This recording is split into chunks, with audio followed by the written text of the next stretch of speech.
తిరుమలకు మనందరం వెళ్తూ ఉంటాం.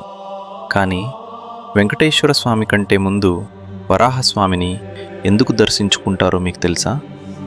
పురాణాల ప్రకారం కలియుగ ప్రారంభంలో వెంకటేశ్వర స్వామి వైకుంఠం వదిలి భూలోకానికి వచ్చినప్పుడు తిరుమల కొండలు అప్పటికే వరాహస్వామి వారి నివాసంగా ఉండేవి. దాని అర్థం తిరుమలకు అసలైన యజమాని వరాహస్వామి వారే అని. దాంతో వెంకటేశ్వర స్వామి తనకు ఒక నివాసం కావాలి అని కొంత స్థలాన్ని వరాహస్వామిని అడిగారు.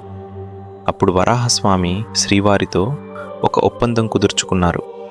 అది ఏంటంటే, నేను నీకు స్థలాన్ని ఇస్తాను, కానీ ఇక్కడికి వచ్చే భక్తులు మొదట నన్ను దర్శించుకోవాలి. నీకు ఇచ్చే నైవేద్యంలో మొదటి భాగం నాకేకే చెందాలి అని కోరుతారు.